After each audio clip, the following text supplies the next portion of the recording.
إن الحمد لله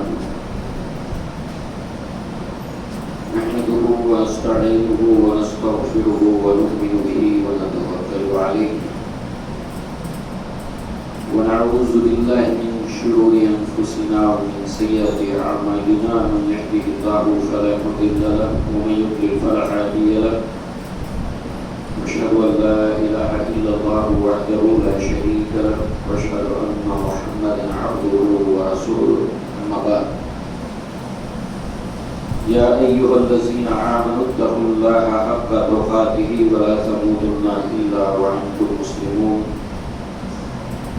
يا أيها الناس اتقوا ربكم الذي خلقكم من نفس واحدة وخلق منها زوجها وبث منهما رجالا كثيرا ونساء واتقوا الله الذي تساءلون به والأرحام إن الله كان عليكم رقيبا يا أيها الذين آمنوا اتقوا الله وقولوا قولا سديدا يصلح لكم أعمالكم ويغفر لكم ذنوبكم ومن يطع الله ورسوله فقد فاز فوزا عظيما فإن خير الحديث كتاب الله وخير الهدي هدي محمد صلى الله عليه وسلم وشر الأمور محدثاتها وكل محدثة بدعة وكل بدعة ضلالة وكل ضلالة في النار.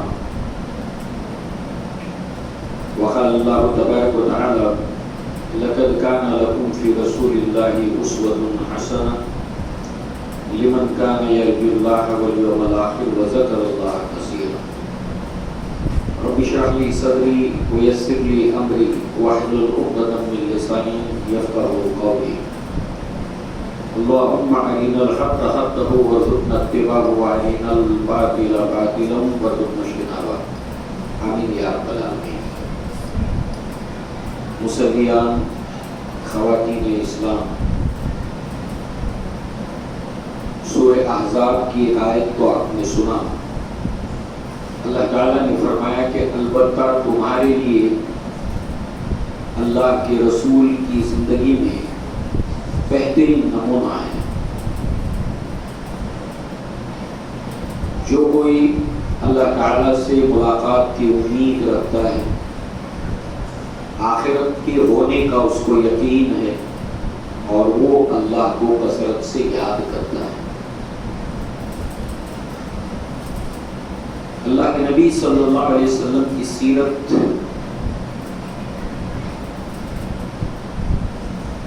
اس کو جاننا، اس علم کی اہمیت، اس کو ہم اس لیے سنیں اور سمجھیں کہ ہماری اللہ کے نبی کی سیرت اور زندگی سے ایک وابستگی قائم ہو جائے. اسی مقصد سے اس کی اہمیت کو یاد دلانا، غفلت کو دور کرنے کی کوشش کرنا، تاکہ اللہ نے اس کے اندر جو صفات بیان کی ہیں تین. نمبر ایک کہ ایسا انسان جو اللہ سے ملاقات کی امید رکھتا ہے کہ اللہ سے ملاقات ہونی ہے، سامنا ہونا ہے، بات اس کی نہیں ہے جس کا یہ یقین نہیں ہے. نمبر دو، اسے آخرت کے ہونے کا یقین ہے، آخرت ہوگی. اور نمبر تین، وہ اللہ کو یاد کرنے والا مسلمان ہے، مومن ہے. اللہ کے نبی کی زندگی اسوہ کی حیثیت سے تمام انسانوں کے لیے اسوہ ہے. ایسا نہیں کہ کسی خاص، سب کے لیے اسوہ ہے. مگر حقیقت کے اعتبار سے کیا سب لوگ اللہ کے نبی کی زندگی کو اسوہ بناتے ہیں؟ نہیں بناتے. لہذا یہ تین صفات جو بیان کی گئی کہ اگر وہ اللہ سے ملاقات کی امید رکھتا ہے، آخرت کے ہونے کا اس کو یقین ہے، اللہ کو کثرت سے یاد کرتا ہے، یہ صفات اگر اس میں پائی جاتی ہیں تو وہ انسان اللہ کے نبی کو اسوہ بنائے گا. اس لحاظ سے مسلمانوں کو، مومنوں کو اس کی یاد دہانی کرانا کہ یہ کوئی آپشن نہیں ہے، کوئی اختیاری چیز نہیں ہے کہ ٹھیک ہے اگر کر لیا تو ثواب ملے گا، نہیں کیا تو کوئی گناہ کی بات نہیں، ایسا نہیں ہے۔ یہ ایک جواب دہی ہے، اللہ سے ملاقات ہوگی تو اس کی جواب دہی ہوگی۔ آخرت کے اندر جو فیصلے ہوں گے تو جو رسول کی اتباع، اطاعت اور اسوہ جس نے بنایا ہوگا اس کے لیے کامیابی کی ضمانت ہے۔ لہذا اس نسبت سے سیرت سب سے پہلے ہم اگر جانیں تو کہتے کسے ہیں، چونکہ یہ ہر مسلمان اس لفظ سے واقف ہے، سیرت النبی صلی اللہ علیہ وسلم، نبی کی سیرت۔ اس کو ہم اچھی طرح سمجھیں کہ سیرت کیا ہے۔ اصل میں سیر راستے کو کہتے ہیں، فسیرو فی الارض، زمین کی سیر کرو۔ اور جب انسان سفر کرتا ہے تو اس کا ایک نقطۂ آغاز ہوتا ہے جہاں سے وہ سفر شروع کرتا ہے، اور ایک نقطۂ اختتام ہوتا ہے جہاں پر سفر جا کر ختم ہو جاتا ہے۔ تو سیرت سے مراد جو ہے وہ اللہ کے نبی صلی اللہ علیہ وسلم کی زندگی کا نقطۂ آغاز سے لے کر نقطۂ اختتام، یہ آپ کی لائف، آپ کی زندگی۔ انگریزی میں اس کو کہتے ہیں لائف آف پروفٹ صلی اللہ علیہ وسلم۔ لہذا جو ہے وہ ابتدائی دور کے اندر اللہ کے نبی صلی اللہ علیہ وسلم کی سیرت کو، آپ کی زندگی کو دو حصوں میں منقسم کر کے سمجھا جاتا تھا۔ ایک وہ کہ جو آپ نے مسلمانوں کے لیے، مومنوں کے لیے، اور جو مغازی آپ کے ہیں، جو غزوات آپ کے ہیں، وہ حصہ کتاب المغازی، اور دوسرا حصہ سیرت کا وہ کہلاتا تھا کہ جو غیر مسلموں کے ساتھ آپ کا معاملہ تھا۔ جیسے جیسے یہ علم صحابہ کے زمانے سے ہی آگے بڑھتا گیا، ترقی کرتا گیا، تو پھر بحیثیت مجموعی سیرت النبی میں یہ دونوں چیزیں جمع ہو گئی۔ اللہ کے نبی کا اسوہ، آپ کی زندگی، آپ کی عادتیں، آپ کا طریقہ، مسلمانوں کے ساتھ ہو، غیر مسلموں کے ساتھ ہو، اللہ کی دیگر جتنی مخلوقات ہیں ان کے ساتھ ہو، یہ سیرت ہے۔ لہذا اس کے بعد جو ہے وہ سیرت کو سمجھ لینے کے بعد، اس لفظ کے معنی کو سمجھ لینے کے بعد، ہمارے لیے کیوں ضروری ہے، اس کی اہمیت کیا ہے، اس کی ضرورت کیا ہے، اس کا مقصد کیا ہے۔ اگر ہم اس علم کو نہیں جانتے تو بہت سے ایسے حقوق ہیں اللہ کے نبی صلی اللہ علیہ وسلم کے کہ ہم ادا نہیں کر سکتے۔ اس امت کے اوپر اللہ کے نبی کے حقوق ہیں، ادھیکار ہیں، رائٹس ہیں۔ جب معلوم ہی نہ ہو انسان کو تو وہ ادا کیسے کرے گا؟ اور جو انسان کسی کا حق نہ دے وہ خطا کار ہے، اس کی جواب دہی ہوگی۔ اسی لیے یہاں پر جو الفاظ آئے کہ جو اللہ تعالیٰ سے ملاقات کا امیدوار ہے، تو نبی صلی اللہ علیہ وسلم کا حق اس نے ادا کیا نہیں کیا۔ اس اعتبار سے آپ دیکھیں کہ ہمارے لیے از بس یہ ضروری ہے کہ ہم اپنی وابستگی اللہ کے نبی کے ساتھ سیرت کا علم حاصل کر کے رکھیں، اور بھی بہت سے۔ اب آپ دیکھیں کہ ہم سب ایک اللہ کے ماننے والے ہیں۔ اب ایک اللہ کو ماننے کے دو تقاضے ہیں کہ ایک انسان اللہ تعالیٰ کی توحید کا علم حاصل کرتا چلا جائے۔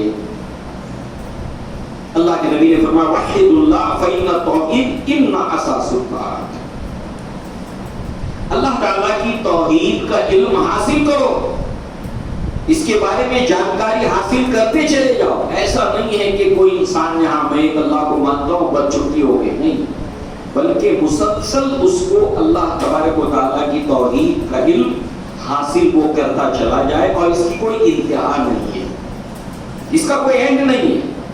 اور پھر اس کے اندر اللہ کے نبی نے فرمایا کہ جس قدر انسان اللہ تبارک و تعالیٰ کی توحید کو جانتا چلا جائے گا، اسی قدر اس کی اطاعت کے اندر گہرائی آتی چلی جائے گی، اسی قدر اس کے اخلاص کے اندر زیادہ سے زیادہ بڑھوتری ہوتی چلی جائے گی، اس کے ایمان کے اندر بڑھوتری ہوتی چلی جائے گی، جتنا زیادہ وہ جانے گا اللہ تعالیٰ کے بارے میں۔ تو اگر ہم ایک سوال اپنے سامنے رکھیں کہ اللہ تعالیٰ کو سب سے زیادہ پہچاننے والے کون ہوتے ہیں؟ انبیاء اور رسول۔ اللہ کے نبی صلی اللہ علیہ وسلم اللہ تعالیٰ کو سب سے زیادہ جاننے والے تھے، اور اللہ نے فرمایا اہل علم کے بارے میں انما یخشی اللہ من عبادہ العلماء، اللہ سے سب سے زیادہ خشیت رکھنے والے جو لوگ ہوتے ہیں وہ علماء ہوتے ہیں، اور اللہ کے نبی تمام علماء کے سردار ہیں۔ آپ سب سے زیادہ اللہ تعالیٰ کی توحید کا علم رکھتے تھے، اس نسبت سے آپ سب سے زیادہ اللہ سے ڈرنے والے، اللہ تعالیٰ سے سب سے زیادہ محبت کرنے والے تھے۔ اور ڈر کہاں ہوتا ہے؟ دل کے اندر۔ محبت کہاں ہوتی ہے؟ دل کے اندر۔ اور انسان کا عمل جو ہوتا ہے وہ اس کے دل کے احساسات اور جذبات اور اس کی فکر کے تابع ہوتا ہے۔ تو اللہ کے نبی کا ہر ایکشن اللہ تعالیٰ کے ڈر اور خوف سے مربوط تھا۔ اللہ کے نبی کا ہر قول، ہر عمل اللہ تعالیٰ کی محبت کے ساتھ میں جڑا ہوا تھا۔ اس اعتبار سے آپ کا قول اور عمل جب ہم جانتے ہیں، جب ہم اس کا علم حاصل کرتے ہیں، تو گویا نبی کی سیرت کا علم حاصل کرتے ہیں، اور وہ قول اور وہ عمل ہماری زندگی میں آتا ہے، اور اس طرح ہم جان جاتے ہیں کہ اللہ تبارک و تعالیٰ سے بندے کا تعلق کیسے ہونا چاہیے۔ اس کو سن لینے کے بعد ایک مسلمان فوری طور پر سمجھ جائے گا ہاں پھر تو ہمیں اللہ کے نبی کی سیرت کو جاننا ضروری ہے۔ دوسری طرف جہاں پر اس کی اپنی ضرورت ہے کہ وہ توحید کا علم مسلسل حاصل کرتا رہے، دوسری طرف اس توحید کے پیغام کو دوسروں تک پہنچائے۔ اب کیسے پہنچائے؟ اللہ کے نبی صلی اللہ علیہ وسلم نے اس توحید کے پیغام کو لوگوں تک پہنچایا، اپنوں میں بھی غیروں میں بھی۔ تو اس نسبت سے بھی ہمارے لیے جاننا ضروری ہے کہ اللہ کے نبی نے اس پیغام کو کیسے پہنچایا۔ توحید اللہ کے نبی صلی اللہ علیہ وسلم موحد ہونے کے لیے اللہ کے نبی صلی اللہ علیہ وسلم کی زندگی ایک بہترین نمونہ ہے۔ ہمیں موحد ہونے کے لیے اللہ کے نبی کی زندگی بہترین نمونہ۔ کون مسلمان ہے جو سچا اور پکا موحد نہ بننا چاہے؟ اب سوال ہے تو پھر اس کے لیے ضروری نہیں کہ اللہ کے نبی کی زندگی کا علم حاصل کرے، آپ کی سیرت کا علم حاصل کرے؟ جواب آئے گا کہ ہاں پھر تو ضروری ہے۔ ہاں جو سمجھتا ہے کہ نہیں ضروری نہیں، بس ہم مسلمان ہیں کہ اللہ کو مانتے کافی ہے، میرے لیے تو ہے اقرار باللسان ہی بہت، ہزار شکر کے اللہ نے صاحب تصدیق۔ زبان سے اگر کہہ بھی دیا لا الہ الا اللہ تو کیا حاصل، دل و نظر جو مسلمان نہیں تو کچھ بھی نہیں۔ اس لیے جاننا ضروری ہے۔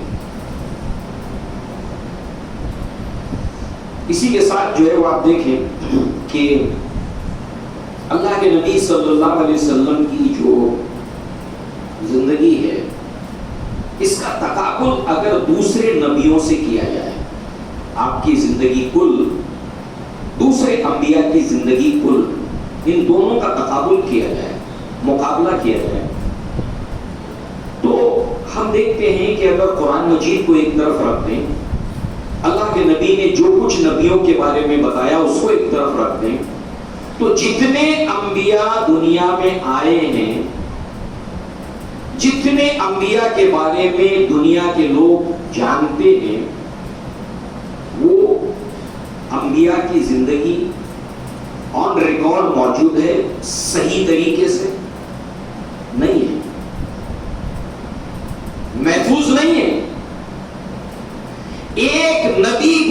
ایسا نہیں ہے اللہ کے نبی صلی اللہ علیہ وسلم سے پہلے کہ جن کی زندگی پوری طرح سے محفوظ ہو، ان کے کہے ہوئے اقوال ہو، ان کے اعمال ہو، اس لیے کہ لوگوں نے اس کو ضائع کر دیا، ایک وجہ یہ، اور دوسرے یہ ہے کہ اللہ تعالیٰ نے کتنے انبیاء دنیا میں آئے مگر سب کے نام بھی نہیں بتائے، چند کے نام بتائے، وہ بھی نبی تھے، کیوں؟ اس لیے کہ وہ تمام کے تمام انبیاء اور رسول وہ تمام جہان کی طرف نبی بنا کر نہیں بھیجے گئے تھے، ان کی نبوت اور رسالت آخری نبوت اور آخری رسالت نہیں تھی، ان کے بعد بھی نبی آنے والے تھے، وہ اپنی اپنی قوموں کے اندر رسول بنا کر بھیجے گئے۔ قرآن اٹھا کر آپ دیکھیے، نوح علیہ السلام جب بھی دعوت دیتے تو کہتے یا قومی، اے میری قوم، ایسے ہی شعیب علیہ السلام ہو، لوط علیہ السلام ہو، ہود علیہ السلام ہو، صالح علیہ السلام ہو، تمام نبیوں کی دعوت میں یہی آپ کو ملے گا، یا قومی۔ اور اللہ کے نبی جب دعوت دیتے ہیں یا ایھا الناس، اے انسانوں، کیونکہ اللہ کے نبی کی زندگی، آپ کی دعوت، آپ کی نبوت تمام انسانوں کی طرف ہے، اس کا تقاضا ہے۔ اللہ کے نبی کی نبوت اگر آخری نبوت ہے، آپ کے اوپر نبوت کا خاتمہ ہو گیا، آپ تمام جہان کے لیے نبی بنا کر بھیجے گئے، تو اس کا تقاضا یہ ہے کہ پھر آپ کی زندگی کو محفوظ کر دیا جائے۔ جس نے آپ کو نبی بنایا؟ اللہ تعالیٰ نے۔ تو آپ دیکھیں اللہ کے نبی کی زندگی کے ایک ایک دن کا ریکارڈ، چھوٹی بڑی باتیں محفوظ ہیں، ایسی باتیں بھی کہ آدمی سوچتا ہے کہ یہ بھی نبی کے بارے میں محفوظ کر دیا گیا۔ ہم دیکھتے کہاں دیکھتے؟ اس کی بہت سی مثالیں دی جا سکتی ہیں، صرف ایک مثال کو آپ سنیں، سوچئے اس کے اوپر کہ دیکھیے کیا کیا نبی کی زندگی کی باریک سے باریک باتوں کو محفوظ کر دیا گیا۔ وجہ کیونکہ ایک انسان اگر اپنے لیے اس مسئلے میں دیکھنا چاہے تو دیکھے گا کہاں؟ لوگوں نے ابو ہریرہ سے سوال پوچھا، ایک مسئلے میں استفسار کیا کہ رمضان کا مہینہ ہے، انسان صبح سحری کے لیے اٹھا ہے، اب اس کو غسل کی حاجت ہے اور سحری کا وقت ختم ہونے والا ہے، تو اب وہ کیا کرے؟ سحری کرے یا غسل پہلے کرے؟ اس پر انہوں نے کہا کہ نہیں، وہ غسل کرے۔ تو یہ بات عائشہ صدیقہ رضی اللہ عنہا کو پتہ چلی، تو آپ نے کہا کہ اس بات کو بتانے کی سب سے زیادہ حقدار ہم ہیں۔ اللہ کے نبی ہمارے گھر ہوتے تھے، آپ کے اوپر غسل واجب ہوتا تھا، مگر سحری کے وقت آپ اگر وقت کم ہے آپ سحر پہلے کر لیتے تھے، غسل بعد میں کرتے تھے۔ بتائیے اگر یہ معاملہ ریکارڈ پر نہ ہوتا تو بہت سے لوگ قیامت تک ایسے آئیں گے جن کے سامنے مسئلہ کھڑا ہوگا، وہ کہاں دیکھیں گے؟ کہاں جائیں گے وہ؟ اور اللہ کے نبی واحد ایسے نبی ہیں، واحد ایسے رسول ہیں کہ جن کی زندگی کے ریکارڈ کو محفوظ کر دیا گیا۔ جس طرح ہم کہتے ہیں کہ قرآن مجید کا ایک لفظ محفوظ ہے، ایسے اللہ کے نبی کی زندگی بھی محفوظ ہے۔ عیسیٰ علیہ السلام کے قوم کے اندر اللہ کے نبی سے پہلے کتنے لوگ ایسے تھے جو یہ جانتے تھے کہ عیسیٰ علیہ السلام کو لوگوں نے کچھ سے کچھ بنا دیا، اور ہر نبی اپنی امت کے لیے اسوہ ہوتا ہے۔ اب کوئی عیسیٰ علیہ السلام کو اسوہ بنائے تو کیسے بنائے؟ کیونکہ لوگوں نے تو انہیں معاذ اللہ اللہ تعالیٰ کا بیٹا بنا دیا۔ اس اعتبار سے ہم کہتے ہیں تو ہم تو کہیں گے کیونکہ ایمان کا تقاضا ہے، ہم مسلمان ہیں، مگر عربی زبان کا ایک مقولہ ہے الفضل ما شہیدت بہ الاعداء، فضیلت وہ ہے جس کی شہادت، جس کی گواہی دشمن دے۔ لہذا انسائکلوپیڈیا بریٹانیکا کہتی ہے پروفٹ محمد صلی اللہ علیہ وسلم is the only prophet whose living with everything is documented۔ محمد صلی اللہ علیہ وسلم جو نبی ہیں واحد ایسے نبی ہیں کہ جن کی زندگی کا ریکارڈ اور دستاویزات پوری طریقے سے محفوظ ہے. ہم خوش ہو جاتے ہیں کہ دیکھو دشمن بھی گواہی دے رہا ہے, ہم خوش ہو جاتے ہیں. خوش ہونا بھی چاہیے, ایمان کا تقاضا ہے. مگر کبھی ہم نے یہ سوچا کہ یہ محفوظ کر دی گئی اللہ کے نبی کی زندگی کیوں؟ سوال اس لیے کہ قیامت کے دن کوئی یہ کھڑے ہو کر نہ کہہ سکے, جب اللہ سے ملاقات ہوگی, جب آخرت ہوگی, تو وہ یہ نہ کہہ سکے کہ اللہ تعالیٰ ہمیں تو پتہ ہی نہیں تھا, اللہ کے نبی کی زندگی ہمارے پاس میں موجود نہیں تھی لکھی صورت میں, دستاویزی صورت میں. اگر ہم اسوا بناتے تو کیسے بناتے؟ اگر وہ محفوظ ہوگی تو ہم ضرور بناتے.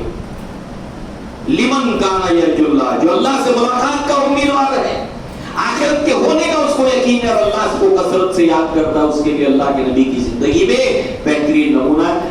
ہمارے لیے یہ حجت ہے کہ ہم اللہ کے سامنے کوئی عذر پیش نہیں کر سکتے. کوئی نہیں پیش کر سکتا کہ اس نے اللہ کے نبی کو اسوا کیوں نہیں بنایا. اس لیے کوئی اختیاری چیز نہیں ہے, لازمی چیز ہے. نانا ہو, دیکھو اللہ کے نبی کیسے نانا تھے, گرینڈ پیرنٹس. والد ہو, نبی کی زندگی میں دیکھو, تمہارے لیے ضروری ہے کہ تم ویسے باپ بننے کی کوشش کرو جیسے اللہ کے نبی صلی اللہ علیہ وسلم والد تھے, ویسے نانا بنو جیسے اللہ کے نبی صلی اللہ علیہ وسلم تھے, ویسے شوہر بنو جیسے اللہ کے نبی صلی اللہ علیہ وسلم شوہر تھے, ویسے پڑوسی بنو جیسے اللہ کے نبی صلی اللہ علیہ وسلم پڑوسی تھے. ہر معاملے کے اندر اللہ کے نبی کی زندگی اسوا ہے. جوانی گزارو نبی کی زندگی, نبی کے طریقے پر. بڑھاپا گزارو نبی کے طریقے کے اوپر. ہر اعتبار سے. تو لہذا جو ہے وہ یہ ہمارے اوپر حجت ہے. ہم اللہ کے سامنے کوئی ایکسکیوز, کوئی معذرت پیش نہیں کر سکتے. اس لیے جو ہے وہ ضروری ہے کہ ہم اللہ کے نبی کی سیرت کو پڑھیں. کیوں؟ تاکہ ہم اللہ کے نبی کے نقش قدم پر چل سکیں. جب علم نہیں ہوگا کیسے چلے؟ اسی طریقے سے انسان کی فطرت ہے. دیکھیے بہت سے نقاط ہیں علم سیرت کی اہمیت کے, مگر سارے ہم کور نہیں کر سکیں. اب دوسرا پوائنٹ یہ ہے کہ انسان کو جو اللہ نے پیدا کیا ہے, اس کی پیدائش کا مقصد بندگی ہے, اور بندگی جس مقصد کے لیے پیدا کیا گیا ہے اس کے مطابق اس کی فطرت بھی ہے, اس کا نیچر ویسے بنایا گیا ہے. انسان کسی نہ کسی کو اسوا بناتا ضرور ہے. جب بچہ چھوٹا ہوتا ہے تو اس کو اگر پوچھے بیٹا بڑے ہو کر کیا بنو گے, کس کی طرح بنو گے, وہ کہتا ہے میں ابا کی جیسا بنوں گا. جیسے جیسے وہ بڑا ہونے لگتا ہے اس کا تصور بدلتا ہے. وہ کہتا ہے نہیں مجھے ابا کی طرح نہیں بننا. کہتا نہیں ہے مگر سمجھتا ہے مجھے اس انسان کی طرح بننا ہے, مجھے ایسے بننا ہے, مجھے ایسا کھلاڑی بننا ہے, مجھے ایسا بننا ہے, مجھے اس کی طرح بننا ہے. پھر وہ اس کی طرح بال رکھتا ہے, اس کی طرح کپڑے پہنتا ہے, اس کی طرح بولنے کا انداز اختیار کرتا ہے, اس کی پسند کو ڈھونڈتا ہے, اس کی ناپسند کو ڈھونڈتا ہے. بچوں کو آپ دیکھیے, نوجوانوں کو, جن کو وہ لائک کرتے ہیں ان کے بارے میں ان کے پاس انفارمیشن ہوتی ہے. کیوں ہوتی ہے؟ یہ فطرت ہے, یہ انسان کا نیچر ہے. اللہ تعالیٰ نے یہ انسان کی فطرت میں رکھا ہے. یعنی معلوم ہوا کہ اگر انسان جس کو اسوا بنانا چاہیے اس کو اگر نہیں بنائے گا تو کسی اور کو ضرور بنائے گا. یہ جگہ خالی نہیں رہنے والی.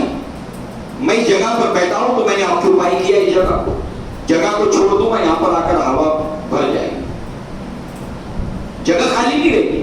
ایسے ہی جس کو اسوا بنانا چاہیے, جس کا حق ہے, جب انسان اس کو نہیں بنائے گا تو کسی اور کو ضرور بنائے گا. اسی لیے اس آیت میں کیا کہا گیا؟ بہترین اسوا ہے. ایسا نہیں کہ صرف اسوا ہے. لقد کان لکم فی رسول اللہ اسوۃ حسنہ. اس لیے کہ اس کے علاوہ کوئی اسوہ حسنہ نہیں ہو سکتا, بہترین اسوہ نہیں ہو سکتا. انسان نے ایک انسان کو بہترین سمجھا, اس کو فالو کرنے لگا, کہا یہ تو ٹھیک نہیں ہے. پھر اس کا اسوہ بدلتا ہے, پھر بدلتا ہے. تو اللہ کے نبی کی زندگی ایک بہترین اسوہ ہے, اور آج کا دور یہ تسلیم کیا گیا ہے کہ اسوا کا بحران ہے. بحران مطلب جیسے پیسے کا بحران ہوتا ہے، قلت ہوتی ہے، چیزیں کم پڑ جاتی ہیں اور مہنگائی بڑھ جاتی ہے کیونکہ ڈیمانڈ زیادہ ہے، سپلائی کم ہے. تو آج جو ہے وہ اس دور کے اندر ایسے لوگ ہیں کہ کسی کو انسان بنایا جائے، کسی کو اسوا بنایا جائے. نمبر 1. نمبر 2 یہ ہے کہ اس دور کو جو اسوا کا بحران کا دور کہا جاتا ہے کہ بچے چاہے جس کو اسوا بنا لیں، وہ اس اہل نہیں ہے، اس لائق نہیں کہ ان کو اسوا بنایا جائے، مگر نوجوان ان کو بنا لیں اسوا. تو یہ دور اسوا کے بحران کا دور کہلاتا ہے. لہذا اس لیے بھی ضروری ہے کہ امت کے اندر اس چیز کی یاد دہانی کرائی جائے کہ وہ اللہ کے نبی کی سیرت کا علم حاصل کرے. کیوں؟ تاکہ اس بحران کے اندر، بحران جب مالی ہوتا ہے تو لوگوں کے پاس پیسے نہیں ہوتے، مگر اس میں کچھ لوگ ایسے ہوتے ہیں نا جن کے پاس ہوتے ہیں ان کو کوئی تکلیف نہیں ہوتی. تو اسوا کے بحران کے اندر بھی ایک انسان جس نے اللہ کے رسول کو اسوا بنایا اس کو کوئی فرق واقع نہ ہو. اس اعتبار سے اللہ کے نبی صلی اللہ علیہ وسلم کی جو زندگی ہے اس کو اسوا بنانے کے لیے بحران کے دور میں ہمارے لیے ضروری ہے کہ ہم اس کا علم حاصل کریں. اس کے بغیر اسوا بنانا ممکن نہیں ہے. اسی طریقے سے آپ دیکھیں ہم اللہ تعالیٰ سے دعا مانگتے ہیں. ایک مسلمان آپ کو ایسا نہیں ملے گا جو دنیا اور آخرت میں کامیاب نہیں ہونا چاہتا. اگرچہ کہ کچھ لوگ ہوتے ہیں کہ آخرت میں کامیاب ہونا چاہتے دنیا میں بھی، مگر آخرت کے لیے کچھ نہیں کرتے. ہر انسان دنیا میں کامیاب ہونا چاہتا ہے مگر اس کے لیے کچھ کرتا نہیں ہے. اسی لیے اللہ تعالیٰ نے سورہ بنی اسرائیل کے اندر فرمایا وَمَنْ أَرَادَ الْآخِرَةَ وَسَعَى سَعْيَهَا وَهُوَ مُؤْمِنٌ، کہ جو آخرت کا ارادہ رکھتا ہے کہ اس کو جنت مل جائے، وہ جہنم سے بچ جائے، اور اس کے لیے کوشش کرتا ہے جیسے کوشش کرنی چاہیے اور وہ مومن بھی ہے، تو ہم ایسے لوگوں کی کوششوں کو عطارت نہیں کریں گے، بیکار نہیں جانے دیں گے، اس کی قدر کریں گے.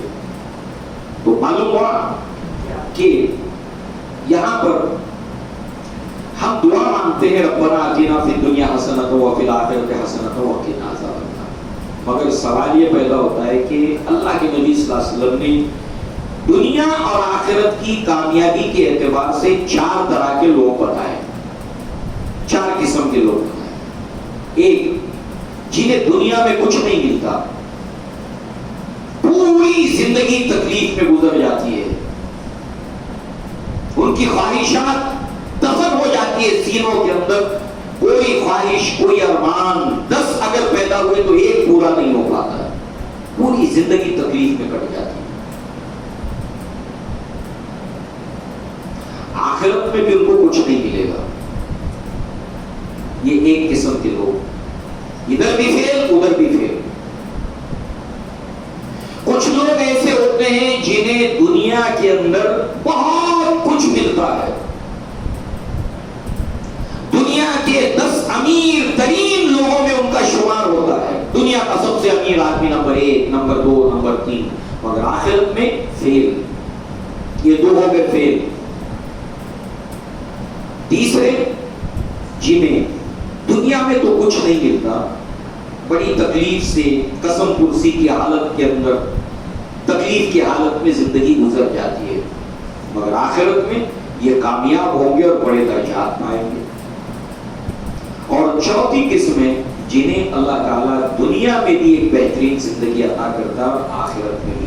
ربنا آتنا فی الدنیا حسنۃ وفی الآخرۃ حسنۃ وقنا عذاب النار. اب یہ زندگی ملے گی کیسے؟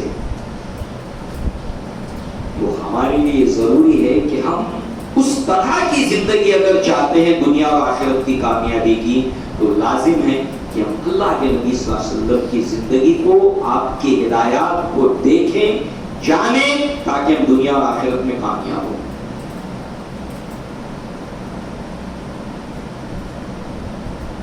کامیاب انسان ایک عرصے تک کبھی بہت لمبے عرصے تک دنیا ان کو یاد رکھتی ہے۔ 1444 سال ہجرت کے اعتبار سے چل رہا ہے، 13 سال اس میں مکہ کے نہیں ہیں، مگر آپ دیکھیں اللہ کے نبی صلی اللہ علیہ وسلم سب سے زیادہ معروف اور مشہور ہے دنیا کے اندر۔ مسلمان غیر مسلم بھی آپ کی زندگی سے روشنی لیتے، ایمان نہیں لاتے مگر روشنی لیتے۔ تو اس اعتبار سے اللہ کے نبی صلی اللہ علیہ وسلم ایک کامیاب زندگی آپ نے گزاری، اور کامیاب زندگی گزارنے کا طریقہ بتا گئے کہ کیسے تم دنیا آخرت میں کامیاب ہوگے۔ ہم کہیں تو ہم تو مسلمان ہیں، ہم تو کہیں گے ہی اور کہنا ہی چاہیے، مگر دنیا کے اندر دشمنان اسلام نے بھی اس بات کو تسلیم کیا ہے کہ محمد صلی اللہ علیہ وسلم کے تعلق سے مائیکل ایچ ہارٹ کہتا ہے، جس نے کتاب لکھی تھی 100 most influential persons in history, تاریخ انسانی کی 100 عظیم شخصیتیں جنہوں نے دنیا کو بہت زیادہ متاثر کیا، اور ان 100 لوگوں کو تاریخ انسانی میں سے اس نے چھانٹ چھانٹ کر لکھا کہ یہ ہے سب سے زیادہ متاثر کرنے والے، یہ ہے ان میں سے صرف 100 کو چھانٹا، باقی کو نکال دیا، یہ زیادہ متاثر کرنے والے، یہ کم ہے، اس نے 100 سے الگ کر دیا۔ اب ان 100 کی اس نے رینکنگ کی، 100ویں نمبر پہ کون، 99 پہ کون، 50ویں پہ کون، 40ویں پہ کون، 30ویں پہ کون، 20ویں پہ کون، 10ویں نمبر پر کون ہے جس نے سب سے زیادہ دنیا کو متاثر کیا، تیسرے نمبر پر وہ کون دنیا کا انسان ہے جس نے دنیا کو سب سے زیادہ متاثر کیا، دوسرے نمبر پر کون ہے، اور سب سے زیادہ دنیا کو کس نے متاثر کیا۔ وہ لکھتا ہے اٹس مائی اون ایکسپلینیشن، یہ میری ذاتی وضاحت ہے، کیونکہ مجھے سب سے زیادہ اس کتاب کے شائع ہونے کے بعد سوال جو پوچھا گیا وہ یہی سوال سب سے زیادہ پوچھا گیا کہ تمہیں عیسائی ہونے کے باوجود بھی تم نے نمبر 1 کے اوپر محمد صلی اللہ علیہ وسلم کو کیوں رکھا؟ وہ کہتا ہے اس لیے میرا یہ ذاتی وضاحت ہے، اٹس مائی اون ایکسپلینیشن، محمد صلی اللہ علیہ وسلم is the only prophet who is supremely successful in the both of religious and secular levels۔ محمد صلی اللہ علیہ وسلم ایسی واحد شخصیت ہے دنیا میں جنہوں نے مذہبی میدان میں اور غیر مذہبی میدان، دونوں میدانوں کے اندر بیک وقت دنیا کو بہت متاثر کیا ہے۔ بتائیے، تو اس اعتبار سے اگر ہم چاہتے ہیں کہ ہم دنیا آخرت کی کامیاب زندگی گزاریں تو ہمارے لیے از بس کے ضروری ہے کہ ہم اللہ کے نبی صلی اللہ علیہ وسلم کی سیرت کو، آپ کی زندگی کو جانیں، پڑھیں، سمجھیں۔ بہت سے نکات ہیں مگر صرف اب 2 نکات کو ہم دیکھیں گے۔ ایک تو یہ ہے کہ صحابہ کرام اور اسلاف کا یہ طریقہ تھا۔ علی بن حسین بن علی بن ابی طالب کے پوتے ہیں، کہتے ہیں کہ ہمارے والدین ہم کو اس طرح سے قرآن مجید کو، اس طرح سے ہم کو اللہ کے نبی کی سیرت کو سکھاتے تھے جس طریقے سے قرآن مجید کو سکھانے کا اہتمام کرتے تھے۔ نبی کی زندگی کو ایسے سکھانے کا اہتمام کرتے تھے ہمارے والدین، ہمارے پیرنٹس، جس طریقے سے وہ ہمیں قرآن مجید کو سکھاتے تھے ایسے نبی کی سیرت کو سکھاتے تھے۔ پھر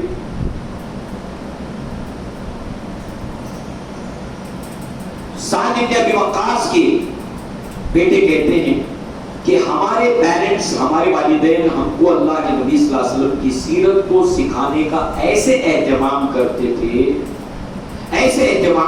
تھے کہ وہ گن گن کر بتاتے تھے اللہ کے نبی نے یہ کیا، اس کے بعد یہ کیا، اس کے بعد یہ کیا، اس کے بعد، یعنی نبی کی زندگی کو کرونالوجیکل آرڈر کے اندر سکھاتے تھے۔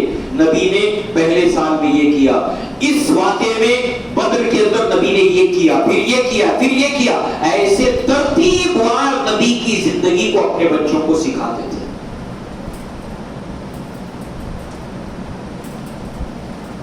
اسی طریقے سے قرآن مجید کو سمجھنے کے لیے بھی اور صحابہ کرام کو اس علم کو لے کر ان کے اندر جو جاگرتا تھی، اویئرنس تھا۔ کچھ لوگوں نے آ کر عائشہ صدیقہ سے پوچھا اللہ کے نبی کی سیرت کیا ہے، آپ کی زندگی کیا ہے؟ تو آپ نے فرمایا کان خلقہ القرآن، آپ کی زندگی قرآن تھی، یعنی قرآن مجید کی آیات کو اگر سمجھنا ہے تو اس کی عملی تفسیر، اس کا پریکٹیکل جو ڈیمو ہے وہ محمد رسول اللہ صلی اللہ علیہ وسلم ہے. یعنی اس کے اندر یہ بات بھی آ گئی کہ صحابہ نبی کی سیرت کو، زندگی کو سمجھنے کا اہتمام کرتے تھے، اور قرآن مجید کو بھی سمجھنے کے لیے ایک ضروری ایلیمنٹ اس کے سمجھنے کے لیے وہ ہے اللہ کے نبی صلی اللہ علیہ وسلم کی زندگی اور سیرت. کانا خلقہ القرآن. تو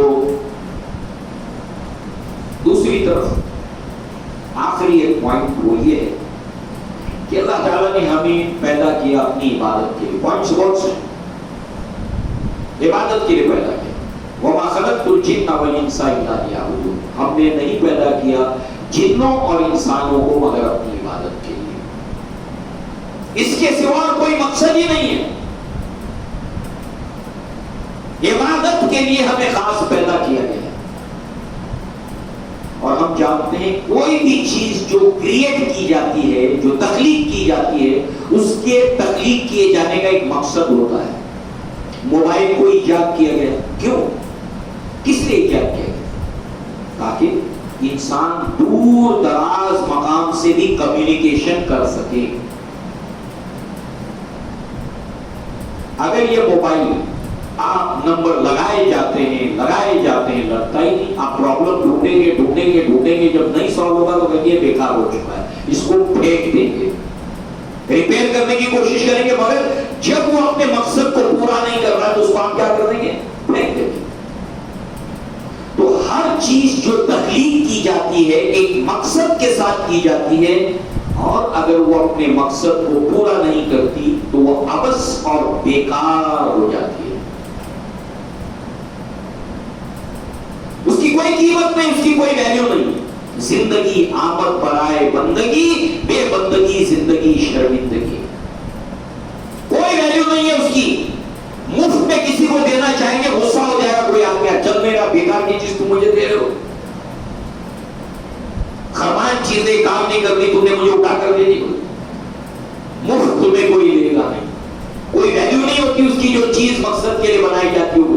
ایسے ہی یہ زندگی اگر عبادت کے بغیر گزر رہی ہے تو یہ بے مقصد، اس کا کوئی مطلب نہیں، میننگ لیس ہے. دھرتی کا بوجھ ہے وہ انسان جو عبادت کے بغیر زندگی گزار رہا ہے. اور جب ہمیں اپنی پیدائش کے مقصد کے مطابق اگر زندگی گزارنی ہے تو محمد رسول اللہ کون ہے؟ اشہد ان لا الہ الا اللہ واشہد ان محمدا عبدہ ورسولہ. تو ہمارے لیے ایک بندے کی حیثیت سے زندگی گزارنے کے لیے لازمی ہے کہ ہمارے سامنے ایک بہترین بندگی کا نمونہ موجود ہو. لقد کان لکم فی رسول اللہ اسوۃ حسنہ. البتہ تمہارے لیے اللہ کے رسول کی زندگی میں بہترین نمونہ ہے. اللہ تعالیٰ سے دعا ہے اللہ تعالیٰ ہمیں سمجھ عطا فرمائے. لہٰذا آپ جتنے لوگ سن رہے ہیں، اگر آپ سب کے گھر میں اللہ کے نبی کی سیرت کی کوئی کتاب ہے تو ٹھیک ہے. الرحیق المختوم بہترین کتاب ہے سیرت.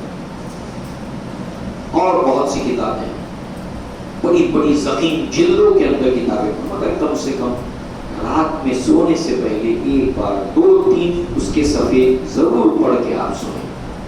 اس میں ترتیب وار اللہ کے نبی کی زندگی کو پیش کیا گیا، شروع سے لے کر آخر تک. سرانے کے پاس ہونی چاہیے. سونے سے پہلے ایک بار آپ پڑھ لیں. جتنا 2 صفحہ 3 صفحہ، دھیرے دھیرے اللہ تعالیٰ آپ کو دلچسپی پیدا کرے گا. تو کبھی آپ 10 صفحات پڑھ لیں گے، کبھی 15 صفحات پڑھ لیں گے، کبھی 20 صفحات پڑھ لیں گے. تو یہ سننے کا فائدہ اسی وقت ہوگا. اگر نہیں ہے کتاب لے آئیے. اور پھر دوسرا یہ ہے کہ ہم جو کچھ پڑھے ہیں ہم نے وہ اپنے بچوں کو بتانا کہ میں نے اللہ کے نبی کی زندگی میں یہ پڑھا. بہت سے واقعات ملیں گے. اللہ کے نبی صلی اللہ علیہ وسلم نے پرندوں کے ساتھ میں حسن سلوک سکھایا. ایک چھوٹے بچے تھے صحابی، گھونسلے میں سے پرندوں کے بچوں کو لے آئے، ماں باپ سے الگ کر دیا. اللہ کے نبی نے فرمایا نہیں، جا کر وہاں رکھو. بچے کرتے ہیں جب بچے اس کو جانیں گے تو ظاہر سی بات ہے وہ جانیں گے نہیں ہمارے نبی نے منع کیا ہے، اور پھر وہ بچوں میں آپس میں بات بھی کریں گے کہ نہیں ماں باپ سے جدا نہ کرو اس کو. دھیرے دھیرے ہمارے سماج کے اندر اس کے اچھے اثرات پیدا ہوں گے، ہمارے گھر میں اچھے اثرات پیدا ہوں گے. اللہ کے نبی صلی اللہ علیہ وسلم انس ابن مالک ام سلمہ کے بیٹے کے ساتھ کھانا کھانے کے لیے ساتھ میں بیٹھے ہیں، بچے تو اب وہ بچہ کبھی ادھر سے کھاتا ہے، کبھی ادھر سے کھاتا ہے، کبھی ادھر سے کھاتا ہے. اللہ کے نبی نے فرمایا یا غلام سب اللہ، اے بچے اللہ کا نام لے اور اپنے سامنے سے کھاؤ. آج ہم کہتے ہیں ہمارے بچوں کو تربیت نہیں ہے، تربیت کون دے گا؟ جب ہمیں معلوم ہو اللہ کے نبی کی زندگی سیرت تو ہم اللہ کے نبی صلی اللہ علیہ وسلم کی سیرت کو ان کے سامنے پیش کر سکیں، ان کو بتا سکیں. لہذا دوستو جتنے لوگوں نے سنا ہے یہاں پر، خواتین ہوں ہم اوپر سننے والے ہوں، جب ہم نے سنا ہے تو اب ہم اس کے اوپر عمل کریں، انشاءاللہ عمل کریں گے. اللہ تعالیٰ سے دعا ہے کہ اللہ تعالیٰ ہمیں پیارے نبی محمد صلی اللہ علیہ وسلم کی سیرت سے وابستہ ہونے کی توفیق عطا فرمائے، اور اللہ تعالیٰ اس کی برکت سے ہمارے دلوں میں محمد رسول اللہ صلی اللہ علیہ وسلم کی محبت کو اللہ تعالیٰ جاگوزی کر دے. اقول قولی ھذا واستغفر اللہ لی ولکم ولسائر المسلمین والمسلمات، وآخر دعوانا ان الحمد للہ رب العالمین. السلام علیکم ورحمۃ اللہ وبرکاتہ.